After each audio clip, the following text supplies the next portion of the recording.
m'a demandé de regarder un peu ce que faisait l'Union européenne et peut-être être plus efficace. Donc je ferai peut-être une parenthèse directement, c'est que l'Union européenne ne s'occupe pas uniquement de la défense, parce que pour nous, l'Union européenne, sécurité rime avec sécurité intérieure et extérieure, et donc nous travaillons à la fois sur la police, la défense et la justice. Trois éléments que nous trouvons indissociables si nous voulons avancer dans la sécurité de la région.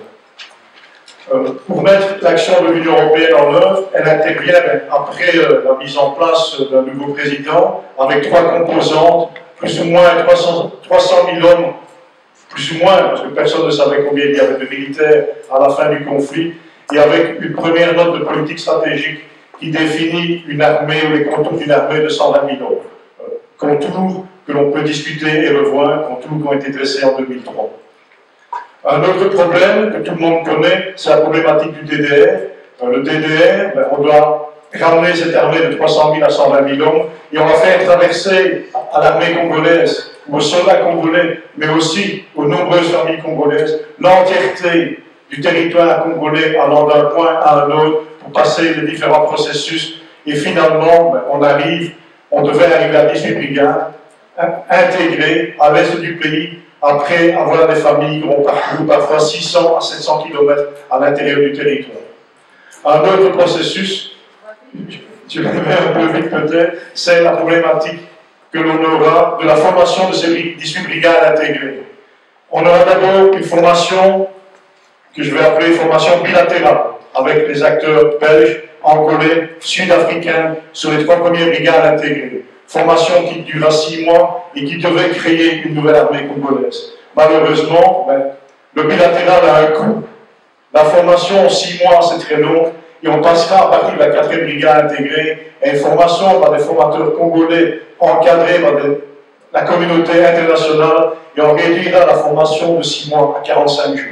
Avec pour résultat, comme tout le monde le sait, la bataille de Saké d'octobre 2006, qui mettra fin au brassage et qui permettra la création du CNDP en glissant vers le mixage et donc à nouveau l'intégration des troupes du RCD Goma, mettant fin complètement au processus d'ethnisation de l'armée. L'action de l'Union européenne en RDC au profit de la réforme du secteur de sécurité repose sur 3 documents. Un document politique, une feuille de route, un document de développement, le document de stratégie pour le programme indicatif, le European Development Fund, et enfin un document de politique de sécurité et de défense commune, document qui a été révisé dernièrement et qui définit l'engagement de l'Union européenne pour les 2 prochaines années, donc jusqu'en 2014, en appui de la réforme du secteur de la sécurité. Le Congo et la République démocratique du Congo en particulier occupent une place importante au niveau des actions de politique et de sécurité de l'Union européenne, puisque plusieurs missions se sont succédées depuis 2003. Vous avez connu Artemis, ensuite une mission de police en appui de la première élection présidentielle, ensuite une mission de police en appui de la réforme, et enfin la mission ESSEC depuis 2005 en appui de la réforme de la défense. La feuille de route, contrairement aux autres zones africaines, c'est-à-dire une stratégie pour le Sahel, une stratégie pour la Corne de l'Afrique, il n'y a pas au niveau de l'Union européenne une entente, un consensus entre les 27 pour déterminer une stratégie pour l'Afrique centrale à l'heure actuelle. Donc nous avons une feuille de route qui place la réforme du secteur de sécurité comme un élément important dans le cadre du renforcement de la gouvernance, avec également la nécessité de le placer dans le cadre de la dimension régionale. Le 10e fait, c'est le Fonds européen de développement qui va jusqu'en 2013, actuellement en révision, accorde un soutien énorme à la reconstruction de la police. Le 11e fait, le successeur, devrait également accorder une plus grande attention à la réforme de la défense, en espérant que le Fonds de développement puisse traiter les domaines militaires, ce qui reste encore à discuter au niveau politique. Le Fonds européen de développement s'accorde aussi au soutien à la réforme de la justice, principalement à la succession de la mission Rejusco qui existait jusqu'en mars et qui devrait renaître dans les prochaines semaines pour l'Est de la RDC sous une autre dimension. L'approche de politique et de sécurité repose sur 3 lignes d'activité prioritaires. Un maintien de l'appui au niveau stratégique, c'est-à-dire au niveau ministériel et au niveau du chef d'état-major. un appui à l'opérationnalisation de la réforme, c'est-à-dire la mise en œuvre des plans de réforme, surtout en privilégiant la modernisation des ressources humaines. Et enfin, le plus important, je crois, et qui recoupe ce que l'auteur a écrit, le problème de la formation et les deux missions de police et de défense européennes ont un important rôle à jouer dans la relance de la formation des cadres au niveau des forces de sécurité de la RDC. Approche PSDC, deux missions. Une mission EUSEC-RD Congo et une mission EUPOL-RD Congo. Je n'entrerai pas dans le détail. Plus ou moins 50 personnes, des budgets tournant autour de 10 millions par an. J'accorderai quand même une importance à la participation belge, puisque ça permettra au quatrième interlocuteur d'introduire la position belge. Au niveau de la défense, on note une faible participation belge à l'heure actuelle au niveau de EUSEC, tandis qu'au niveau de la police, on remarque ici un important rôle joué par la Belgique avec le commandement de la mission et une importante participation de policiers à la formation des policiers congolais. La mission EUSEC, en appui de la défense congolaise, plusieurs étapes depuis 2005, allant de l'assistance à l'intégration des anciens combattants, à la mise en œuvre du projet le plus important de la mission à l'heure actuelle, qui est la chaîne de paiement qui sera étendue à la modernisation de l'administration et à la gestion de l'ensemble des cadres de l'armée congolaise, allant jusqu'à la création d'une doctrine des ressources humaines en cours à l'heure actuelle. Ensuite, on aura le déploiement de conseillers dans les différentes régions militaires, déploiement, redéploiement, changement en fonction des mandats et de l'évolution des plans de réforme de l'armée congolaise. EUSEC était déployé dans 4 régions et reste actuellement déployé uniquement à Goma et à Bukavu depuis le début de ce mandat-ci, suite à des interventions politiques au niveau des autorités congolaises qui ont réduit la sphère d'intervention de la mission. Ensuite, depuis 2009 et le mandat 5 et la mise en œuvre du plan de réforme, EUSEC s'accordera en accord avec le ministre de la Défense à un programme d'action qui est déterminé par le gouvernement congolais et dans lequel EUSEC essaye de mettre en œuvre certains projets, comme des projets assez concrets, la relance de l'école des sous-officiers à Kitona et, depuis l'année passée, la relance de l'école de formation des officiers à Kananga. Ce sont 2 projets phares. Je reviendrai un peu plus tard sur ces 2 projets, mais il faut savoir, vous pouvez faire tout ce que vous voulez, vous pouvez avoir des projets conséquents, mais si vous n'avez pas, de l'autre côté, une volonté de mettre à disposition des formateurs des élèves, vous pouvez créer tout ce que vous voulez. Si le pouvoir congolais ne vous donne pas d'élèves, vous ne savez pas donner cours à des chaises vides. C'est un peu le problème que nous rencontrons à l'heure actuelle. Les ressources humaines, c'est le cheval de bataille de la mission EUSEC. Ce recensement des militaires congolais a permis de réduire l'armée congolaise de plus ou moins 350 000 hommes à une armée actuelle estimée entre 101 000 les recensés et 150 000. Pourquoi ce chiffre de 150 000? Eh bien, les différents combats qui ont lieu dans le Congo à l'heure actuelle, et pas uniquement à l'Est, ont amené l'armée congolaise à recruter sauvagement à gauche et à droite. Et donc, ce personnel recruté à gauche et à droite n'est pas encore recensé, malgré les efforts de la mission EUSEC, qui continue à voyager de région en région pour essayer de déterminer le nombre de militaires recensés au-delà du recensement officiel fait par le gouvernement congolais en accord avec la mission EUSEC. Ce recensement a permis d'avoir une gestion centralisée avec une base de données à Kinshasa, gérée au niveau de l'état-major général, et toujours contrôlée à l'heure actuelle par des informaticiens d'EUSEC. Contrôle, pourquoi? Parce que si vous ne contrôlez pas la banque de données qui permet de débloquer chaque mois la paie, on pourrait retrouver les fantômes habituels dans cette banque de données. Et donc, il est nécessaire de garder un œil de manière à ce que le nombre de militaires congolais évolue conformément aux bases de données. Ce contrôle est également effectué sur le terrain, puisque le personnel de SEC, en fonction des disponibilités, mais aussi des autorisations données par le gouvernement congolais, se déploie dans les centres de paiement et contrôle efficacement que le militaire qui se présente pour toucher sa solde soit bien en possession d'une carte d'identité délivrée par la mission de SEC. Sans carte d'identité, il n'y a pas de paiement possible pour le militaire. Une nouvelle phase est mise en jour à l'heure actuelle. Cette nouvelle phase est testée non pas à EUSEC, mais au sein de la police, où à l'heure actuelle, les officiers généraux, et on espère tous les officiers dans les prochaines semaines, seront payés via des comptes en banque. ce qui permettra encore d'éliminer ce que je vais dire l'évaporation de la solde. Ce contrôle de la paie et cette diminution de personnel a permis sur quelques mois de pratiquement quadrupler la solde du soldat, passant de 10 000 francs congolais à plus ou moins 50 000 francs. Vous allez me dire, c'est peu, c'est l'équivalent à l'actuel de 60 $. Si le reste fonctionnait, mais on pourrait peut-être avancer. Mais depuis 2011, date de la dernière augmentation, le gouvernement congolais a eu d'autres priorités que la solde de ses militaires. On a eu les élections, on a eu d'autres événements à l'Est, et donc cette révision de barème depuis août 2011 n'a pas eu lieu, malgré les pressions faites par l'Union européenne. À côté de, si vous faites un contrôle de la solde, si vous faites des missions de contrôle à l'intérieur, mais on est dans un monde moderne, il faut donc évoluer, il faut donc mettre au point également une informatisation, de manière à ce que les données prélevées à l'intérieur du pays remontent le plus vite possible vers Kinshasa. C'est une activité à laquelle l'ESEC s'emploie à l'heure actuelle, mettre en œuvre un réseau informatique territorial sur l'ensemble du territoire congolais, reliant toutes les régions militaires à la base de données centrale à Kinshasa. Le deuxième cheval de bataille de l'ESEC, c'est la formation. La formation, je crois que c'est, Georges l'a très bien dit, sans cadre, il n'y a pas d'armée. Et donc c'est un point important. Que fait-on au niveau de l'Union européenne? Trois aspects sont pris en œuvre.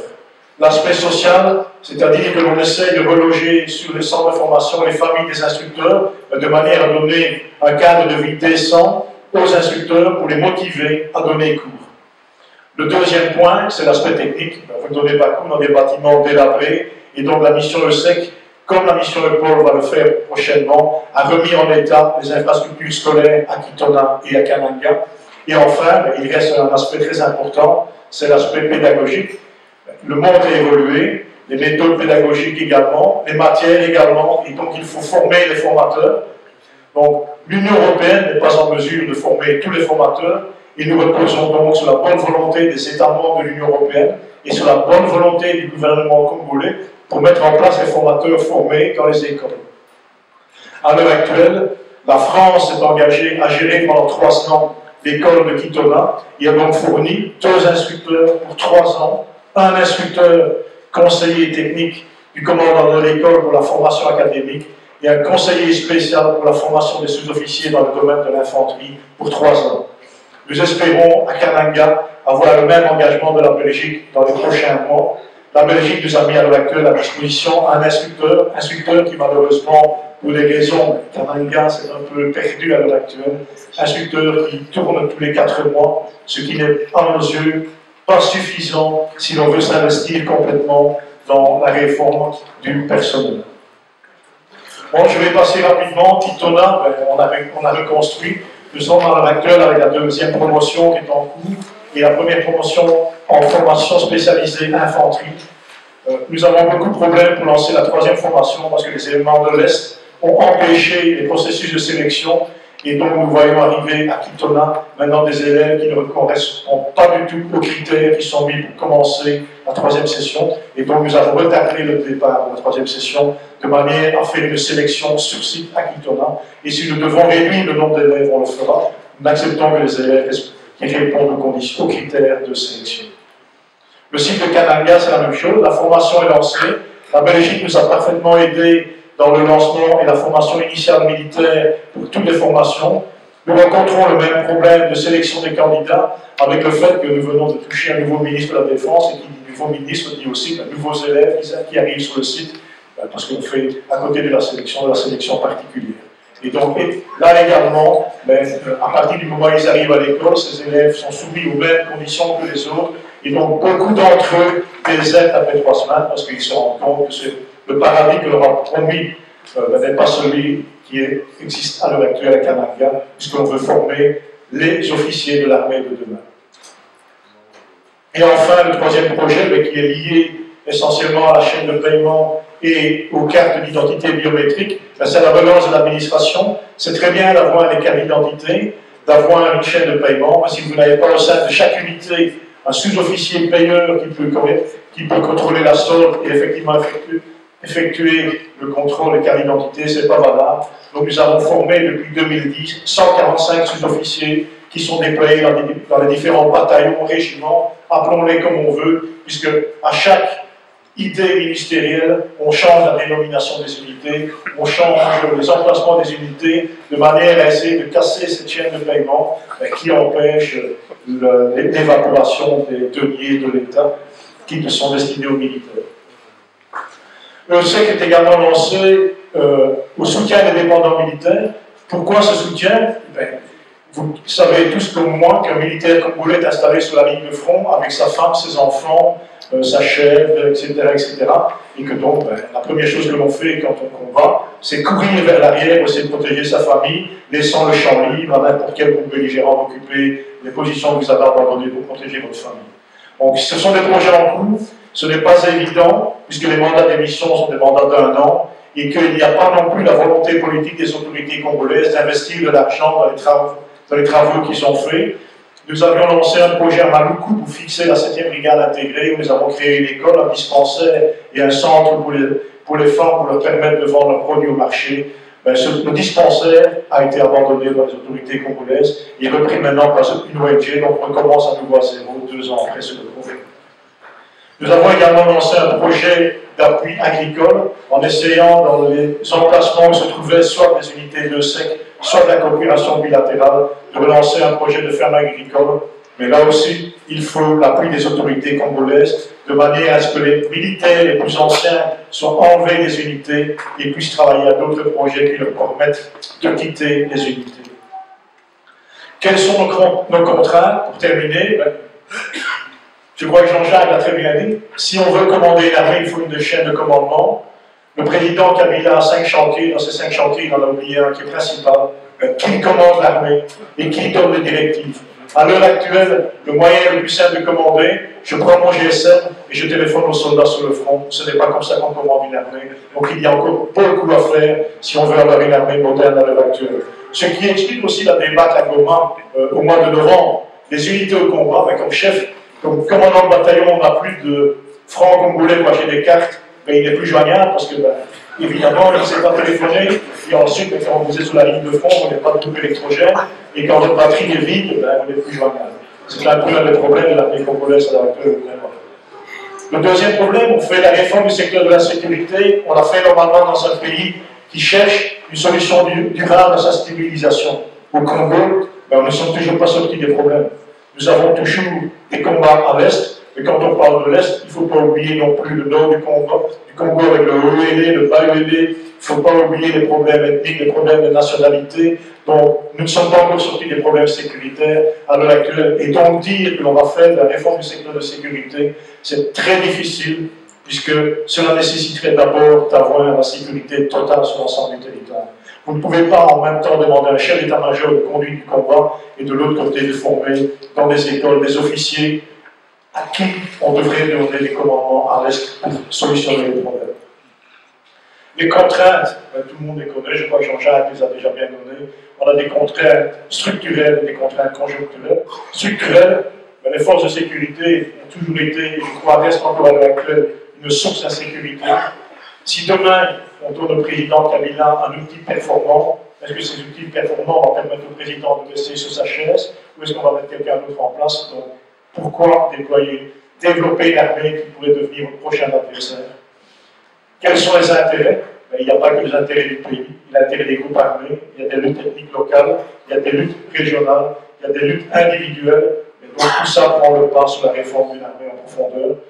Et tous ces intérêts se déclinent en lutte d'influence et en corruption, ce qui empêche une réforme à long terme. On parle de Goma, on parle de ces 4 bataillons formés par la communauté internationale, mais en 24 heures, 4 bataillons bien formés, bien entraînés, bien encadrés, ont disparu des tablettes de l'armée congolaise parce que la logistique, l'administration, le paiement n'étaient pas là. Et donc vous pouvez fermer vos jeunes de la meilleure manière qui soit si vous ne les encadrez pas. Après 24 heures, quand vous n'avez pas de munitions, vous courez parce que vous ne savez plus comment vous n'avez pas lancé votre Kalachnikov à la tête de l'ennemi. Conjoncturel, le conflit dans l'Est, mais il est là, et ce n'est pas l'armée qui résoudra le conflit. Ce conflit doit être résolu de manière politique. Et donc il est temps, au niveau du gouvernement à Kinshasa, de prendre les mesures qui s'imposent pour les résoudre. sur ce conflit de manière politique et non pas militaire. Et quand on entend déjà les bruits de sabots d'une 5e offensive des FARDC à l'Est, vous connaissez le scénario comme moi, je ne vais pas vous faire le dessin, 5e offensive rimera probablement avec une 5e fuite ou des bandades. Les moyens alloués, le gouvernement congolais a des moyens, il devrait les allouer à la réforme, et certainement 2 mesures prioritaires, payer convenablement ces militaires et loger les familles des militaires d'une manière décente. La coordination reste difficile, mais quand on dit coordination, il manque d'abord un élément essentiel. Qui coordonne au niveau congolais à l'heure actuelle? Quelle est la volonté du président que quelqu'un dirige la réforme de l'armée? Et enfin, mais ce n'est pas uniquement pour la défense ou la police, un énorme problème au niveau du Congo à l'heure actuelle, c'est la faiblesse de l'enseignement. Et il sera très difficile dans les prochaines années de relancer la formation, pas uniquement des militaires, mais l'ensemble du territoire. Les leçons pour l'Union européenne, l'Union européenne a un rôle important à jouer. Mais l'Union européenne, c'est 27 États membres, et donc il faut susciter l'appétit des États membres. Et alors, le Congo, on en parle depuis 2001, et de plus en plus, l'appétit des États membres il diminue. Il y a de moins en moins d'intérêt pour le Congo, parce qu'il y a d'autres champs de bataille. Il y a la Libye, il y a le Sahel, il y a la Syrie, il y a la Corne de l'Afrique. Et en plus, on voit peu d'avancées au niveau du Congo, puisque à chaque fois que l'on va discuter à Kinshasa, il y a un nouvel interlocuteur dans les discussions.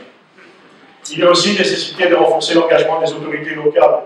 Si vous n'avez pas de volonté congolaise et du gouvernement et des différents acteurs politiques à tous les niveaux de s'engager dans une réforme, alors pourquoi dépenser des millions d'euros si c'est pour les voir en 24 heures se volatiliser dans des opérations militaires? Il y a une nécessité de renforcer les mécanismes de coordination. Jean-Jacques a très bien dit, le nombre d'acteurs sur le terrain est inimaginable. Tout le monde parle de coordination, mais jusqu'à présent, personne n'accepte d'être coordonné. Et il est primordial, et ça c'est peut-être très important, il est primordial au niveau politique de faire pression pour qu'un organe de coordination, que ce soit n'importe lequel, soit mis en œuvre. Sans organe de coordination, il n'y aura pas de réforme de la sécurité en RDC. Et enfin, au niveau de l'Union européenne, il y a besoin d'un mandat clair et cohérent pour les missions, et surtout, quand on voit que la PSDC, c'est un mandat de gestion de crise, avec des mandats d'1 an, pour effectuer de la réforme du secteur de sécurité qui est au minimum pour 15 ans, cela pose aussi question de l'engagement politique au niveau de l'Union européenne. Et enfin, il y a nécessité, pour assurer tout le monde, d'actions concrètes, visibles et mesurables. Et une leçon pour l'Union européenne, il n'y a pas de modèle unique pour la RSS. Chaque pays est différent, et donc à chaque crise, il y a un modèle différent de réforme du secteur de sécurité. Je suis un peu en avance, mais je vous laisse penser à la réception qui devrait suivre en espérant. Merci beaucoup